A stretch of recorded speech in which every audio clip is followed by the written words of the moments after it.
Straight ahead on WBKB News at 11, a man was arrested today after being accused of solicitation of a minor in Alpena. Plus, a community forum of underage drinking was held tonight at the Alpena County Library. And the money from a one-time revenue to help MDOT and local road agencies with winter maintenance costs has been divided. We'll have those stories, plus your local weather and sports. WBKB News at 11 starts now. From Rogers City to Tawas City and all points in between. This is Northeast Michigan's award-winning news team. Your source for news, weather, and sports. We are WBKB News at 11. A Wilson Township man was arrested today after being accused of solicitation of a minor. Good evening, I'm Ashley Reed. Deputies from the Alpena County Sheriff's Office executed a search warrant at a Wilson Township home. The search warrant stems from a complaint filed against a 22-year-old Wilson Township man for solicitation of a 14-year-old girl from Alpena. The suspect was arrested and lodged at the Alpena County Jail. Deputies say this is all of the information that can be released from the investigation at this time. Kids and adults gathered at the Alpena County Library tonight to take part in a community forum on underage drinking. The Alpena News hosted the forum, which was paid for by grant money given to Alpena Public Schools. April is Social Host Awareness Month, and what better time than now to hold a forum on underage drinking with prom, graduation, and boating season quickly approaching. We've talked about it and felt like it's very important to set expectations for our community. And if we didn't take this opportunity, that was an opportunity lost. And so kids are very good if you can help explain to them what you think should happen. They will move towards that. But if you don't provide expectations, they'll move in whatever direction they want to. So that's not always the best thing. Panel members included an Alpena County Sheriff, prosecutor, principal, substance abuse counselor, and Liquor Control Commission investigator. Topics of discussion included statistics, peer pressure, ways to obtain alcohol, and legal repercussions. Last month, the Michigan legislature approved a one-time revenue to help MDOT and local road agencies restore road maintenance budgets after a tough winter. Today, counties, cities, and villages received a combined $60.9 million out of that money to help compensate for the high cost of plowing, salting, and filling potholes this past winter. Alpena, Iosco, Sheboygan, Alcona, and Otsego counties all received funding.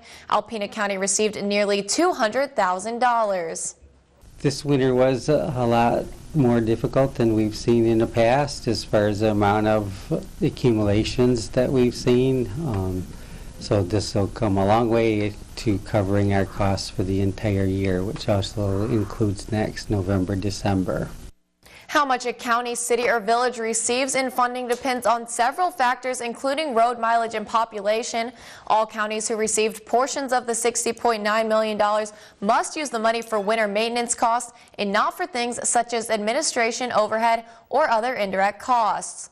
Michigan State Police Alpena Post have captured a wanted fugitive with 11 outstanding warrants. On Saturday night, MSP officers received a tip on the whereabouts of a 37-year-old Alpena man who currently had 11 outstanding warrants. The troopers, with help from the Alpena County Sheriff's Department, were led to Simmons Road in Maple Ridge Township, where they searched a home for the fugitive, but the man fled into the woods. A foot pursuit ensued and located the man up in a tree, trying to avoid arrest north of Long Rapids Road and west of Blackberry Lane. The man was taken into custody and is currently being held at the Alpena County Jail on 9 criminal bench warrants and 2 civil child support warrants. Well, WBKB 11 meteorologist Adam Claiborne is here with a first look at weather. And Adam, I'm kind of excited because we haven't seen that snow yet tonight. Not quite yet, but over the next few hours we shall start to see that next system move its way in, and it won't be that much snow. We actually will be dealing more with freezing rain, and that is going to be the case as we head into our morning commute tomorrow morning, so you are going to want to watch out for that. But as for our current conditions, we are at 35 degrees. East winds are at 13 miles per hour, so just adding a little chill to that air as we are seeing a real field temperature at 24. Now let's go ahead and take a look at temperatures across the rest of the nation. You can see 35 back in Bismarck, or 35, sorry, back into Omaha, 32 in Bismarck, 61 in St. Louis, and 38 in Chicago. Right around St. Louis and Kansas City, that's where the center of that system is. As you can see, the colder air on the west side at 43 and 61 61 in St. Louis. That milder air will slowly but surely try to push its way up here. We're not going to see the 60s, but we are going to be anticipating, as we head into tomorrow, more of the 40s, and that is what is going to be helping us change that freezing rain during the morning back over to liquid rain by the afternoon. But as we go ahead and take a look at our radar, you can see a lot of moisture across the nation. This system is really huge and taking up a good portion of the U.S. But as we go throughout the overnight, you can see more of that pink is starting to show up, and we'll be looking out for the ice and snow tonight. A wintry mix is going to change over to rain throughout the morning, and ready or not, here it comes, so you just really can't hide. It's going to find you, and it is the snow, and it comes in by tomorrow night. But how much are we expecting? Well, I'll have that answer as well as your full forecast coming up in a few minutes. Ashley? Hopefully not very much. Thanks, Adam. Well, the National Marine Sanctuary was happy to receive a $500 donation today from the International Shipmasters Association. President of the local Lodge 19, Lee Barnhill, presented Superintendent of NOAA Jeff Gray with the check today that will be used to help bus kids from the 8-county area to the Maritime Museum and boat tours, where they will learn more about the history of the Great Lakes. And when we first started this, I believe it was we were helping get 800, which is a lot, 800 students through the building, and now we're up into the thousands. The sanctuary is such a special place. It's been recognized nationally, internationally, but sometimes we don't know what's in our own backyard. So by bringing kids into the museum and more importantly taking them out on the water, it really gives them appreciation for what they have. It opens up career opportunities for them, ideas that they didn't know existed, and really just a great way to connect them with the community. Gray says that during the month of May, they can have multiple groups of students daily exploring all the museum has to offer. This is essential for students to be able to learn more about the history in their own backyards. And even though summer might feel ages away, it will come eventually, as it does every year. And along with it comes the much anticipated summer concert series at the band Shell and Alpena. True North Radio Network has officially announced their lineup as of today, kicking off on Saturday, June 7th with the George Brothers Band, whose last appearance in Alpena was back in 2009. They'll be followed each Saturday by Start Me Up, Danny D, and a tribute to Rob Stewart. Jersey, the Bruce Springsteen Tribute Band will play 4th of July weekend. The Persuasion Band, which was definitely a fan favorite last year, 10 Hands Tall, Joey K and his Comets, and Magic Bus. But everything for everybody. We have a country band, 10 Hands Tall, coming in August. They opened for Daughtry this past year. So, yeah, we have a very diverse group of acts, I think, coming in. Rod Stewart tribute show coming in, Rolling Stones tribute show. So, yeah, we're expecting big crowds down there, as always. So it's going to be fun. The summer concert series is completely free to all who attend and will wrap up on August 23rd. This is the 8th consecutive year that the concert series has run. Some Alpena High School students have participated in what they call the varsity sport for the mind. Students that are in a robotics competition spend about 6 weeks building a robot with a lot of problem solving and some help from engineers. This results in hands-on training in science and technology with inspiration for others to become engineers in the future. We were surprised when we went to competition that when everybody was looking at a robot, the judges and other evaluators, how complex they thought our robot was for a rookie team. And we did things with our robot that the judges thought could not be done with a robot. Students placed 14th in the last competition and won the Rookie All-Star Award, which is the highest award a rookie can win. Dobeck is hoping for support from the community to make it a possibility for next year. Alpena County Fairgrounds are in need of more money to run water at the campsites. This improvement will be a convenience that will attract more campers that would otherwise not set up without water. They have raised around $23,000 with help from fundraisers that the Agriculture Society has held. It's a continuing effort to make improvements to the grounds. We would like to see the grounds used more. It's a nice facility, and it, in my opinion, doesn't get used as much as it should. And hopefully this will help. Wilder says they have been approved for 3 additional grants to obtain the funding necessary to finish the project, which they hope to have done by this summer. You can read more about our broadcast stories and get the scoop on other news items online. Visit WBKB11.com for sports, weather, and news updates anytime, day or night. Later, we'll check in with meteorologist Adam Claiborne for the full weather forecast. But first, a new report shows the outlook in non-manufacturers is up. That story and more after the break. Thanks for joining us here tonight, everyone. For our state news this evening, a 54-year-old Roseville man is in critical condition after being beaten by a large group when he pulled over to help a 10-year-old boy he accidentally hit with his truck yesterday. The incident occurred near a gas station at Meringue and Belfer Streets in Detroit. 10-year-old David was running to his friend's house when police say it sounds as if the boy darted in front of the pickup truck. After hitting the boy, which was a little after 4 p.m., the man got out to check on the boy. That's where he was assaulted by the group of men. The 54-year-old man is still in critical condition at St. John Hospital. The boy was transferred to the hospital as well for less serious injuries, but there's no further word on his condition today. Police do not believe the driver broke any traffic laws. The accident remains under investigation. In your Money Watch, a new report shows the outlook in non-manufacturers or industries like construction and finance is up. The Institute for Supply Management reported today that its overall gauge of non-manufacturers rose to 53.1%. That's up from 51.6% last month. ISM says based on their index, anything over 50% represents expansion. Tomorrow we'll learn if industries are hiring more when the Labor Department releases its March employment report. And mortgage rates are ticking up again. The average rate for a 30-year loan is 4.41%, up from 4.40% last week.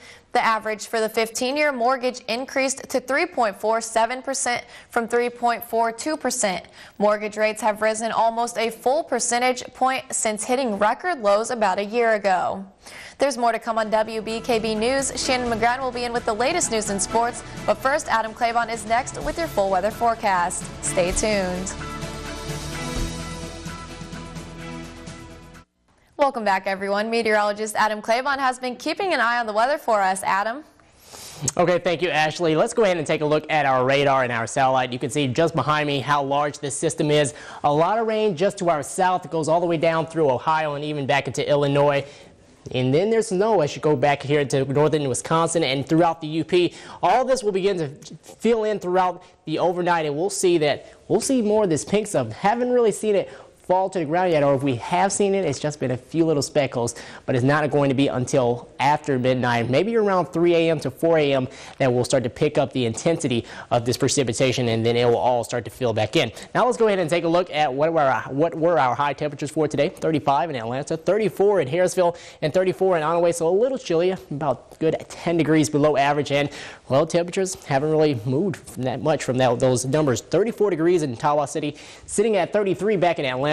More of the lower 30s right at the freezing mark in Gaylord and also in Houghton Lake. Upper 30s down in southern Michigan, and for us into the UP, where they are going to be expecting maybe over a foot of snow up into the upper 20s and in the lower 30s for their current temperatures. Winds coming from the east off Lake Huron at 9 miles per hour in Oscoda, 12 miles per hour here in Pelson, and sitting at 8 miles per hour in Alpena. These should start to pick up throughout the overnight and by tomorrow, and we'll be expecting those to be anywhere between maybe 10 to 20 miles per hour with gusts as high as 25. Light ice tonight and snow may be mixing in at times, but the intensity will pick back up as we get closer to the morning commute, and we'll see that wintry mix out there as well as the rain showers after we start to get that warmer air back into the region, and we'll change that right around the noon hour, and by tomorrow night changing back to snow.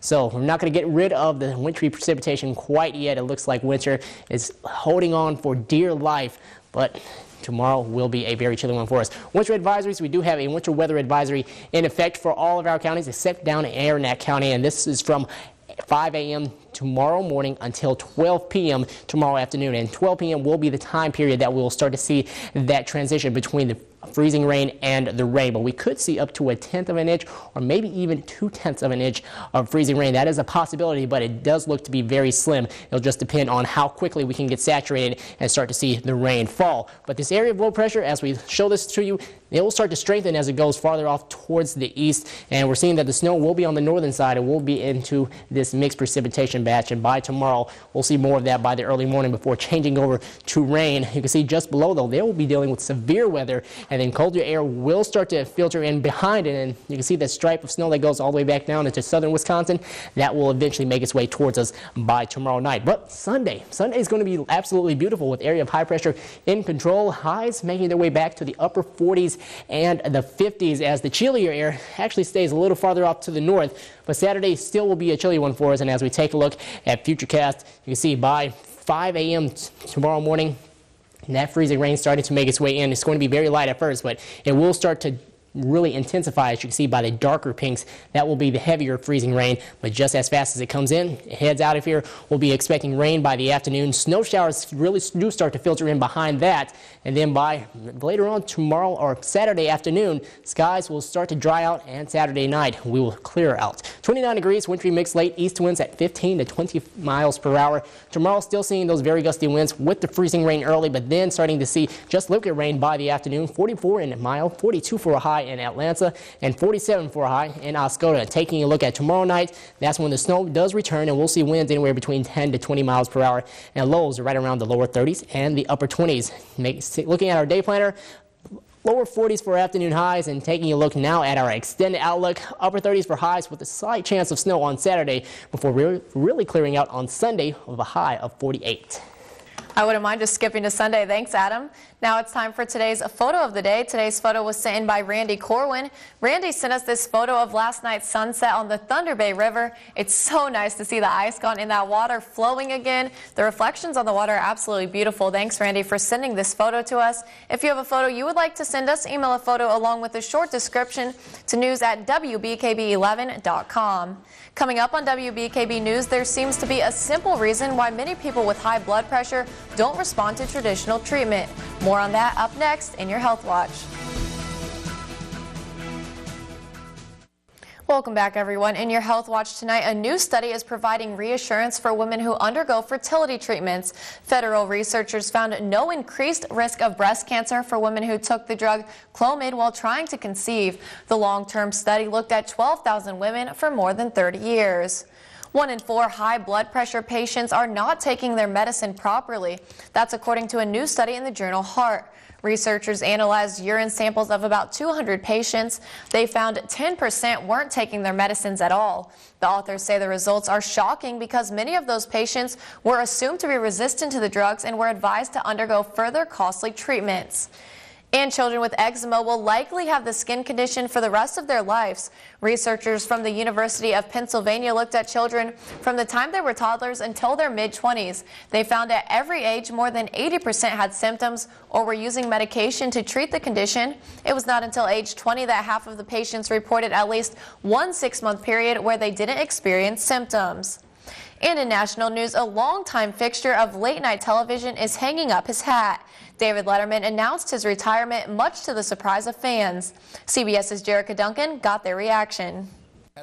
David Letterman announced he is retiring the same way he delivers most news on The Late Show, with a joke. What this means now is that Paul and I can be married. Letterman says the date of his last show is still up in the air, but it'll be sometime in 2015.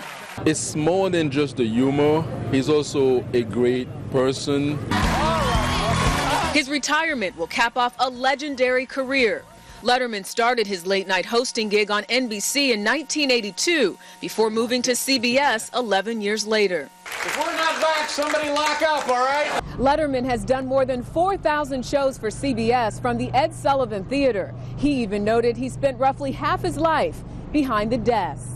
Last year, he surpassed his friend and mentor, Johnny Carson, as the longest-running late-night talk show host in TV history. His dry humor and distinct style caught on.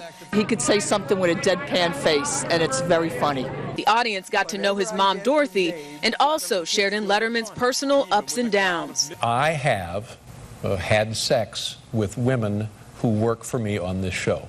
In 2009, he confessed to affairs with staffers, but managed to patch things up with his wife, Regina.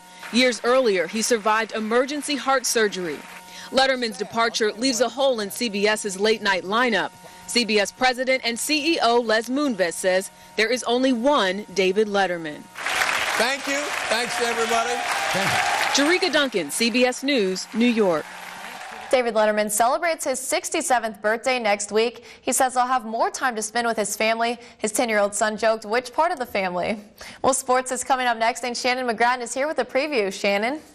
Sorry, Ash, I don't have any cool jokes like that, but the Tigers did look to sweep their season series with the Royals today, but unfortunately the weather got in the way. I'll explain later, but first, we're checking in with Alpena's softball team to see how it's preparing for hopefully its 4th straight district title. All that and more on WBKB News at 11 next.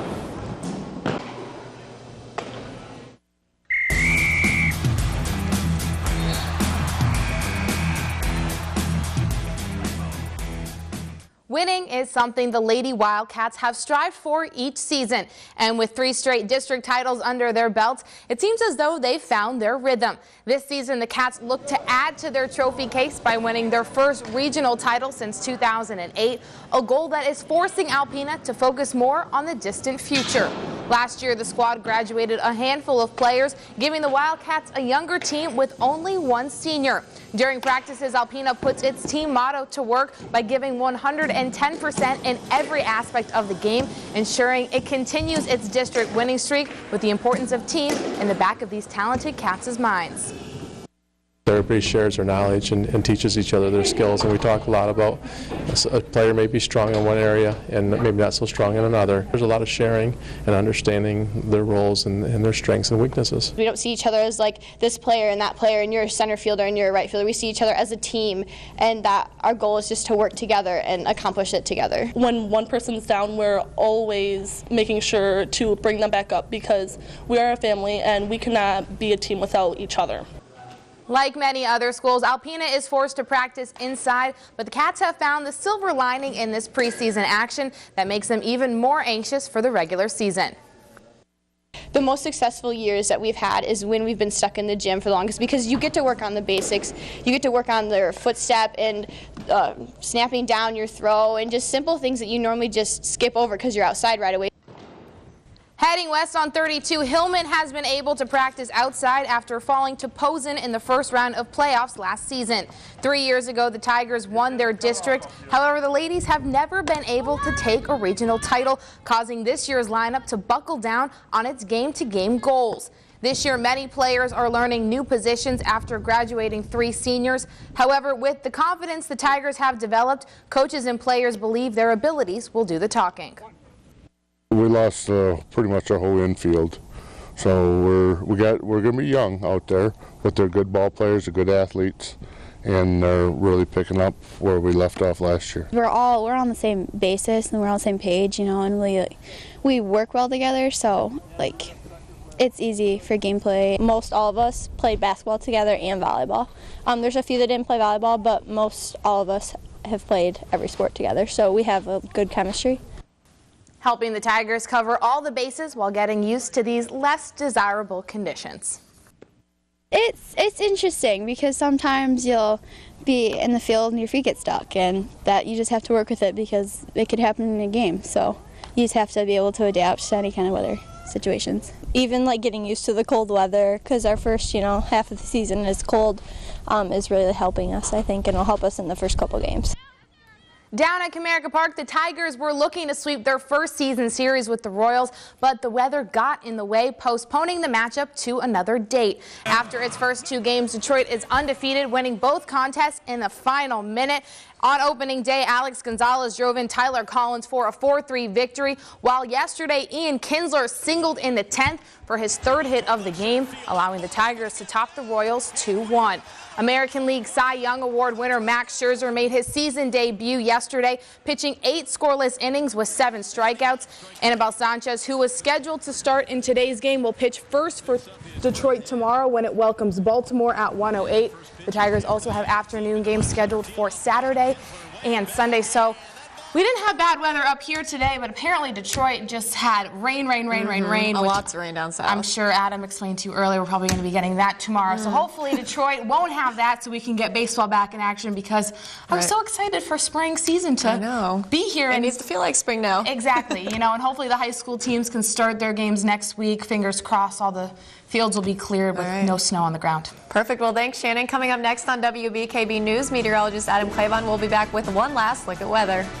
Welcome back, everyone. Meteorologist Adam Claybon is here with a final look at weather. And Adam, I'm kind of wishing we could skip over the next couple days right into Sunday. It would be ideal just to skip right on to Sunday. But we will miss the amazing weather that we're going to have tomorrow, right? Man. Maybe not quite. Tomorrow, if you were going to be spending all day in the bed, maybe it was going to be nice, but some of us actually have to go to work. 43 degrees for afternoon high, as we'll start off the morning with the freezing rain and then start to transition over just to the liquid rain. So if you are going to be heading out there during the morning, make sure you do take it slow and be careful, because some of the roadways could be slick, and you might want to watch out also as you're walking into work, as you see some of those sidewalks slippery as well. 28 degrees by tomorrow night, and that will change all over to snow, any kind of rain that we do have in the viewing area. But as we go ahead and take a look at our extended outlook, like Ashley was saying, we wish we could just skip on to Sunday, because Sunday will be nice, high of 48 degrees, and then temperatures, they will stay right around the 40s and the upper 30s, so not really expecting a huge cool off after this.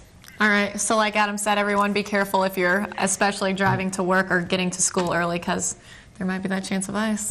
Make sure you do take it slowly. All right, now moving to a story out of San Diego, something I've never seen before. It was, I guess you could say, utter confusion as 2 cows got loose, causing a traffic shutdown while authorities attempted to round them up. The 2 cows were being transported in a makeshift trailer when they escaped. The driver noticed something was wrong, so he pulled over, realized the trailer door was open. It happened near Alpine, creating a traffic standstill for 2 hours. County Animal Services, California Highway Patrol, and a number of others worked to catch the cows. They caught one pretty quickly, but the 1.5-year-old heifer was enjoying freedom way too much. After eventually catching the young one, the other cow escaped again as they were trying to close them in. Hours later, both cows were finally captured. Luckily, nobody was hurt, including the 2 cows. Definitely something I've never seen before. We deal with deer up here, but I guess cows are west of us. Cows are in California. Well, I guess they were just trying to move traffic right along, you know? Leave it to Adam for the jokes. They didn't have any milk, I guess. I don't know. Remember, you can read more about our broadcast stories and get the scoop on other news items online. Just visit WBKB11.com for sports, weather, and news updates anytime, day or night. Or add us on Facebook at facebook.com/WBKBTV. That will do it for tonight's show. Be sure to watch Ashley McDowell tomorrow morning on 11.3. Have a great night.